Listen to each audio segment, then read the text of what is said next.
Today I'm going to do Italian method macarons since a lot of people in the group have been asking me for a video. I'm not a professional video maker by any stretch, but I'll give it my best shot. I'm going to go ahead and weigh up my ingredients and we'll get started, and I'll see you in just a second.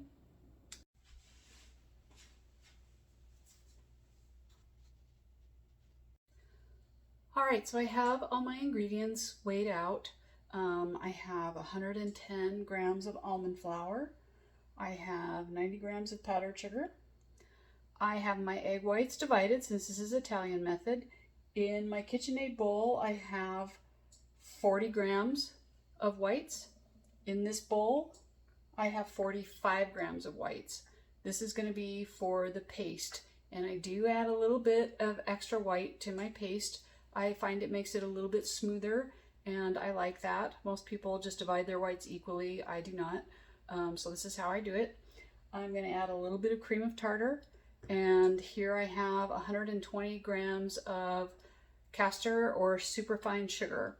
So what I'm going to do now is I'm just going to sift my almond flour and my powdered sugar together, and I'm going to sift them and put them in my other KitchenAid bowl because we're going to need two bowls today, one for the meringue and one for the almond paste. So I will be back in a minute to show you what that looks like.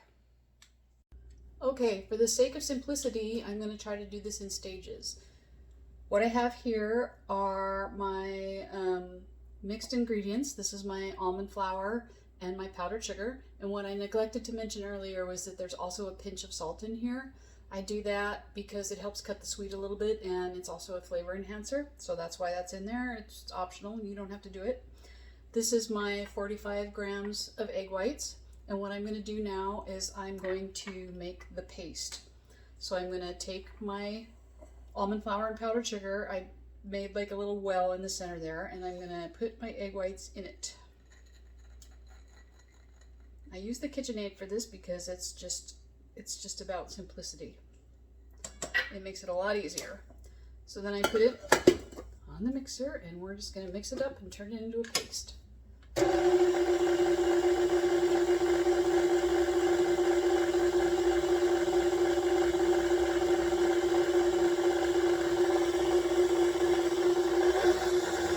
don't have to worry about speed or overbeating it or anything at this point. It's just about getting everything mixed in. I'm going to stop and I'm going to scrape the bottom a little bit because these KitchenAids have that little bump at the bottom that tends to gather stuff. And I just want to make sure that all the dry ingredients are mixed in.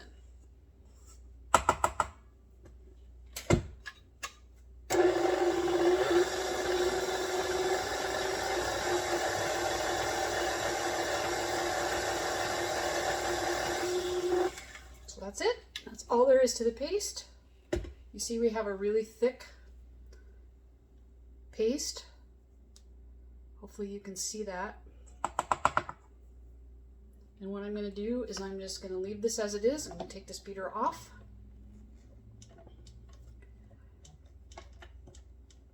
Hopefully. And I'm going to stick it in the bowl. I'm going to take this bowl off, because the next thing I'm going to do is set up for my meringue. So for that, I'll be back in a second.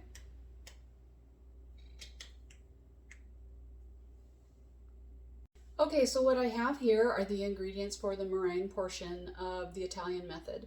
This is my 40 grams of egg whites that I separated out earlier. And this is my entire amount of castor sugar, my 100 grams of castor sugar that I'm going to use for the syrup in a minute. But what I'm going to do, I have a little pinch of cream of tartar here in my hand. I'm just going to take a little bit of the sugar from there, and I'm going to add it to that, just a little bit. And then I just kind of mix that around in the palm of my hands, just how I do it. You can do it in a bowl if you want to. It's up to you. My hands are clean, so this is how I do it. And then I'm just going to sprinkle that in with my egg whites, and this is just going to help give a little bit of initial stability to the meringue portion of this. I'm going to set that bowl on there, and then the next step I'm going to show you is setting up for the sugar syrup. So I'll be back in a second. Okay, so this is the remainder of my sugar, what I have left after I put a little bit in with my egg whites. And in this little saucepan, I have 30 grams of just regular water, and I'm going to add my sugar to the water.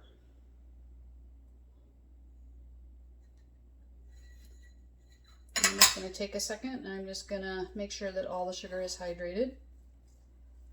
Don't want to really splash it up on the sides if you can help it. Just mix it around a little bit. You don't have to be too fussy about it. We just want to make sure there's no real pockets of dry sugar in there. That's all we're really going for. And then what's going to happen next is I'm going to take this over to the stove, and I'm going to heat this on the stove to 244 degrees while I whip my egg whites to soft peaks, and I will come back and show you what that looks like in a second. Okay, so my pan of sugar and water is over on the stove, and I don't have the equipment set up to have cameras in a bunch of different places. So what I'm just going to do is I'm going to start my egg whites now, because on my stove my sugar syrup will heat up to 244 degrees Fahrenheit really quickly. So I always start my egg whites first, so that by the time the sugar syrup is ready, they will be solidly at soft peaks. So in here again is just that little pinch of sugar and a little pinch of cream of tartar, and I'm gonna start these going now, and then I'm gonna leave these to mix for a couple of minutes, and I'm gonna turn my sugar syrup on. When my sugar syrup is at temperature, I will come back and show you how I add that. Okay, see you in a minute. Okay, I'm back, and my egg whites are at soft peaks, and my sugar syrup's got to go in, so I'm going to do this pretty fast. It needs to go down the side of the bowl in a thin stream while the mixer is moving pretty fast. Not too fast, we don't want to fling it all around the sides of the bowl. Usually I turn it down, but this time I'm not. Looks like I'm getting lucky and I'm not getting served everywhere, so that's good.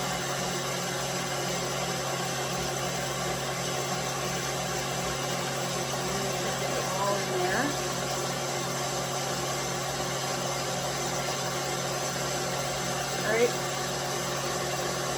Now once the sugar syrup is in, I usually turn this up somewhere around 6.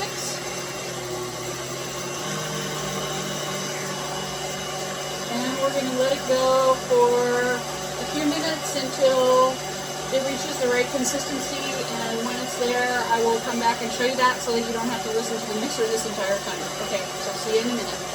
Alright, so I'm back and my meringue is done. It only really took a couple of minutes for it to get to this point. The bowl has cooled off a lot, still pretty warm, but here's the consistency of my meringue. This is where I stop.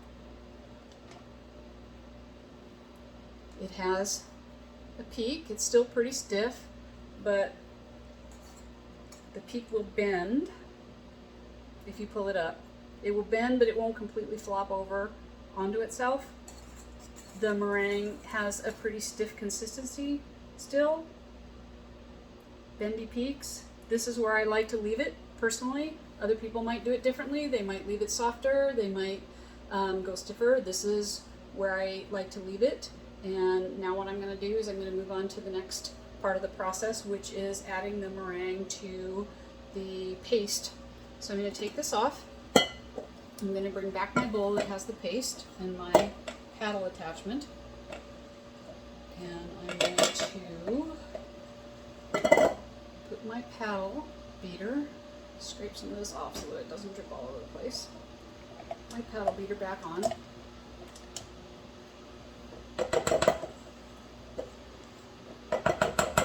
This is the complicated part for me, so I hope that, as far as videos go, so I hope this will be okay for you guys. So I'm just going to knock off some of the meringue into the paste.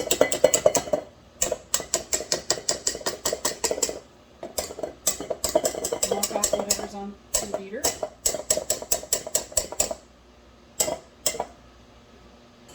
And then I'm going to do this part in here.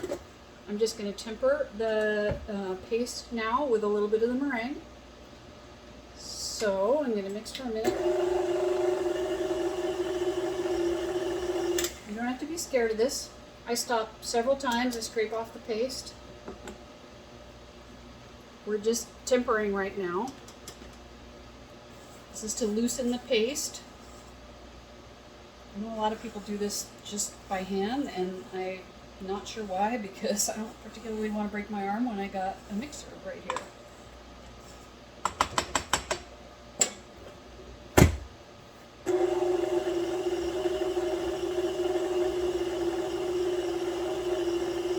Okay, so you see the paste has loosened quite a lot. I'm going to scrape that off. And then I'm going to come back and add a little bit more of my meringue.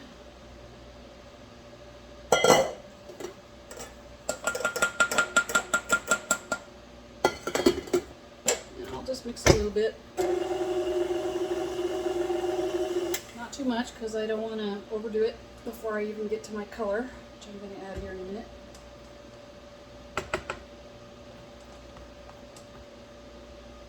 Just trying to get all the meringue in at this point. I always go around and scrape the bowl because it gets stuck in the bottom. Little well that I mentioned before. And I always end up with it on me too. So then the rest of the meringue in. And this bowl can get set aside now. I'm just going to rinse off my hand really quick.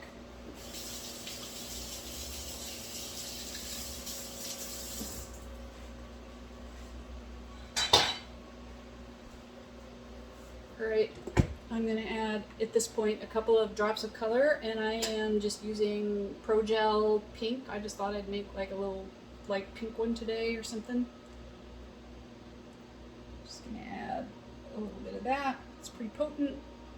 I don't want to go too much. Don't worry about whether it mixes in completely at this point, because I'm going to finish off by hand. Alright, that's it for me and mixing in the mix. I'm going to take this off. You can see the consistency. You can see that it's not mixed in all the way by any stretch. So I'm just going to scrape this off. Knife here.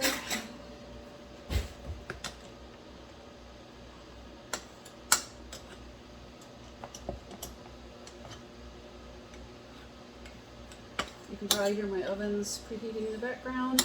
I always start those before I start the process so that they're nice and warmed up. Alright. Now what we have basically is a mess. So I'm just going to put my mixer to the side so that I can show you where I take it from here. Hopefully you can see. It's kind of hard to do this backwards.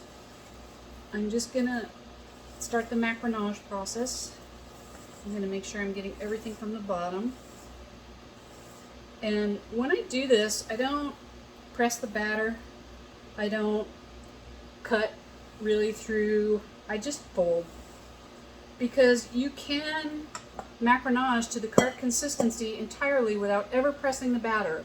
And sometimes if you press the batter, what you do is you press out too much air. And you want to have air in there so you will have a light and fluffy interior texture. If you press it all out, you can not only end up with hollows, you can end up with flat macarons, you can end up with a denser texture. None of those things anybody really wants. So I just fold, that's what I do. I'm going to add a little bit more color. I really like this gel paste color. That's probably enough. And then I'm just going to fold under and over and around, and make sure to scrape the bottom.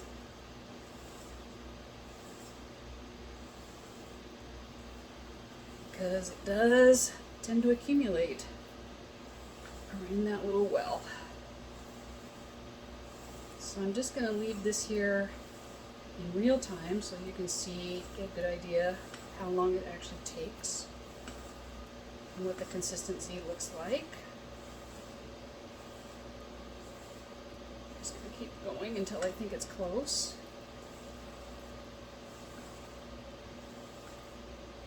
This is all I do is just fold around in a circle, and I bring it over the top from the bottom and over the top from the bottom over the top. This is just what I do. No pressing, no nothing. See, I got a little spot of white right there because I didn't get the bottom entirely, so I want to make sure that that all gets mixed in. Okay, so this is where my consistency is right now. So I'm watching how that moves when I tip the bowl back. Hard for you to see, but it's not ready yet. It's still too thick. That ribbon here is just still sitting there. It's not really moving. It's not reincorporating. It's not doing any of that, so it's not ready yet. So I'm going to fold some more.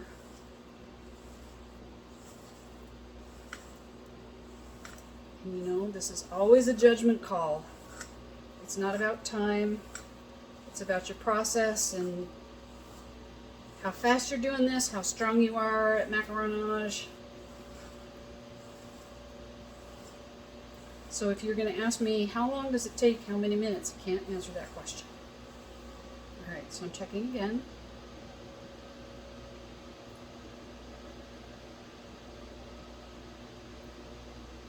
You can see I have a ribbon. It's laying smoothly, but when I turn it back the other way, let's see if I can get it in there, it's not really moving as fast as I really want to see it move. So I'm just going to do a few more folds.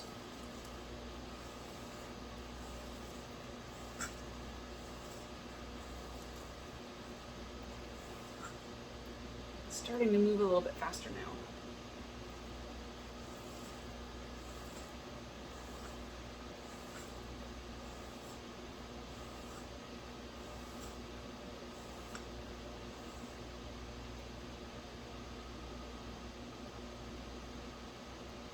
Nice smooth ribbon.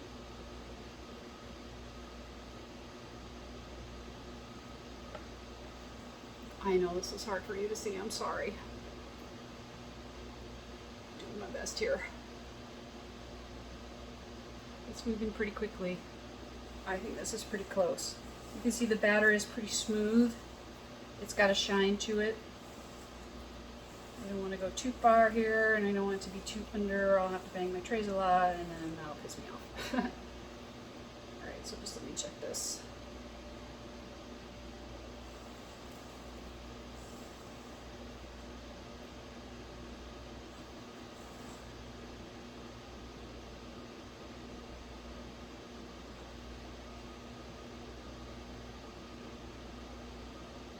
Can you see?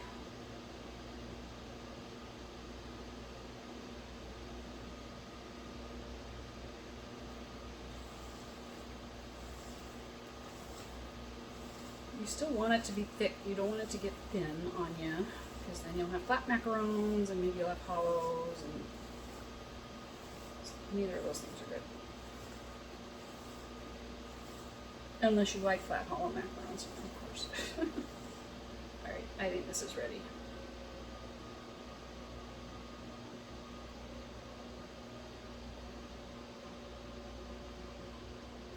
You can see the speed at which it's moving. I'm gonna go set up my piping bag now, and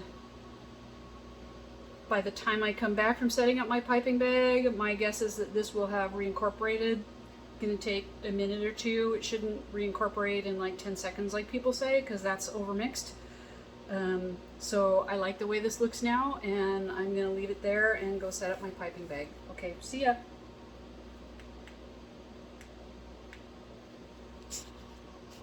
Okay, so I have my piping bag. I use these biodegradable piping bags from Amazon, made by Restaurantware. I use an Atico 803 tip. Have that in there. I'm just going to twist the bottom and put it in there in the cup so it doesn't come out, so that everything doesn't come running out the bottom, and then I'm going to put my batter in the bag.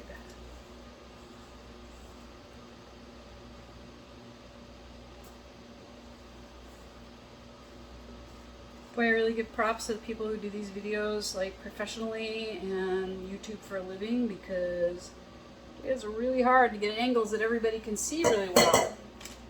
No wonder they all have totally professional equipment. Okay, so Batter in the bag. I'm gonna grab my trays.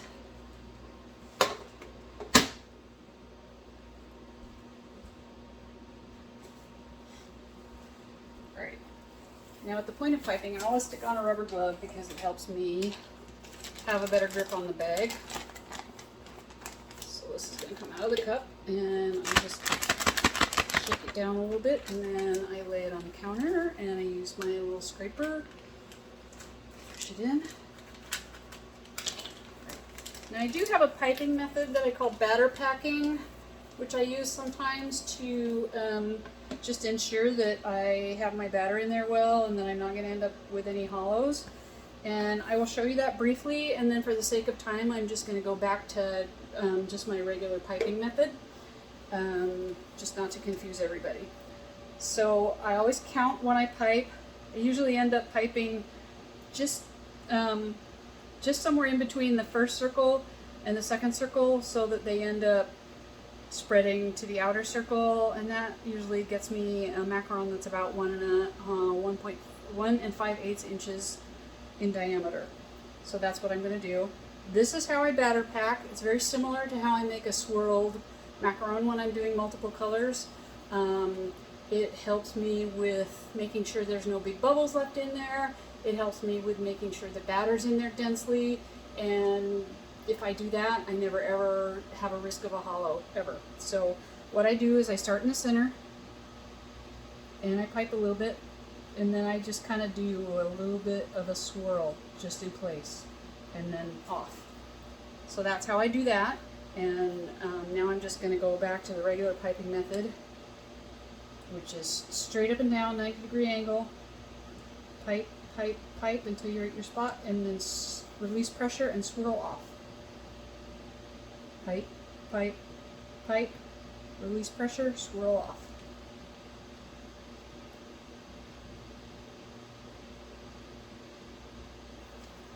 And I'm probably about 1/4 of an inch above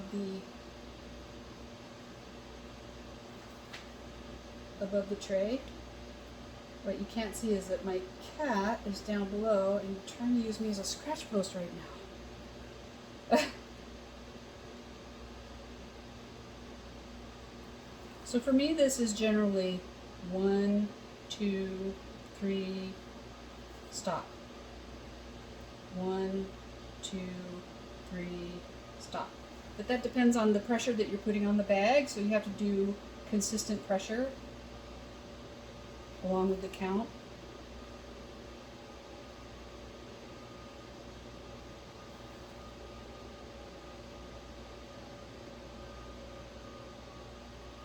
Alright, now I'm done with that. I'm going to turn that upside down, put it back in my cup. Now what I do is I tap my trays from the bottom.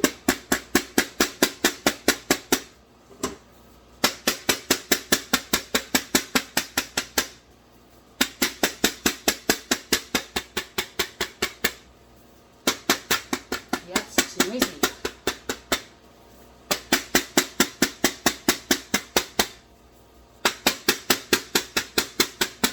I probably left my batter, I don't know, maybe 2 or 3 turns thicker than I like, but that's fine because it will bake up just the same.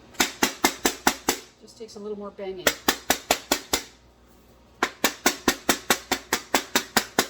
And hopefully you can see the bubbles popping themselves.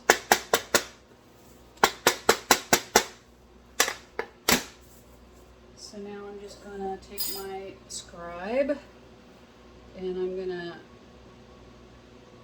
cover these up, because if you leave them, they will remain on the surface. It will just bake that way.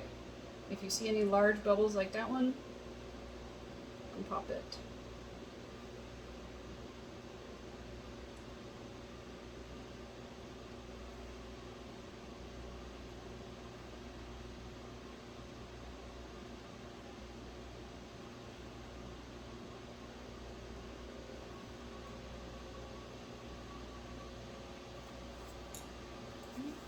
One more.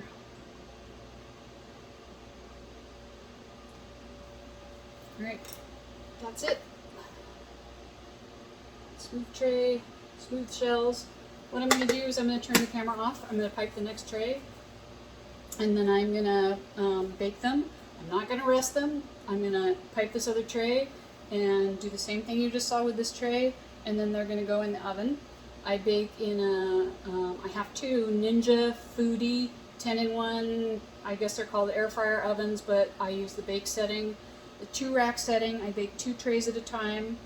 I bake at 280 in one and 285 in the other for just over 19 minutes. I think 19 minutes and 10 seconds at this point for Italian method, because it takes a little longer. So I'm gonna pipe the other tray, I'm gonna bake these up, and then I will show you the end result. Okay, see you in a minute.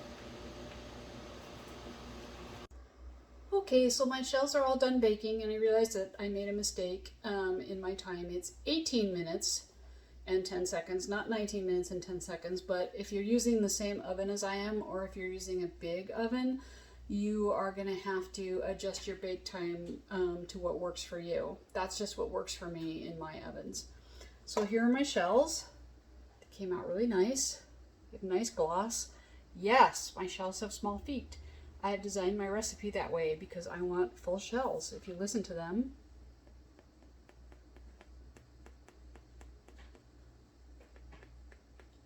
you can hear that they are full, and that's what I want, and that's why I designed my recipe this way. If you want bigger feet, you can mess with the proportions of almond flour to powdered sugar.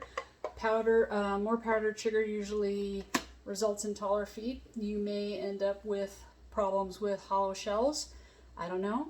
You can experiment with that and see how it works for you, but these are perfect for me. I like the balance between the small feet and the filling when they're full, and I also want my shells to be full. That's the most important thing for me. So I think that what I'm going to do is I'm going to airbrush these because I need to practice doing that, and I don't know, I've been doing so many swirly pastel shells lately that the plain pink seems a little bit boring. So I'm going to do that before I take them off the trays, and then once that's done, I will come back and show you. I will take them off the trays and hold them up, and I will break one open for you so that you can see the inside. So I'll see you then. Okay, I'm back. My shells are cooled, and I just was doing a little practice with the airbrush because it's a new thing I've kind of been interested in doing. Nothing too spectacular, just some little gold polka dots on the top just for interest. So I'm going to show you my final shells. Hopefully you can see them okay. Hopefully my camera will focus. I don't know if it will. This is not the best camera ever. So there they are. There's the bottoms. All good. Nice and solid. I don't know if you can see the little dots I put on there. I also brushed them with a little bit of Roxy and Rich Gold Pearl Luster Dust, which gives them a little bit extra shine, but you saw that they already had a pretty good shine to begin with. I saved a couple back here. I'm going to try and see if I can break one without smushing it so that you can see the insides, because I know everybody likes that. So here we go.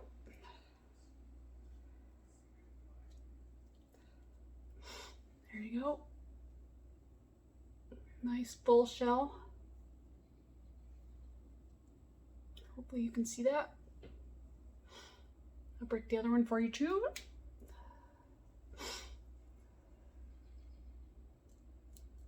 I hope. This is never the easiest thing. There you go. Full, fluffy, delicious. Probably going to fill these with some leftover ganache and caramel from the other day. Here's all 4 of them together so you can see.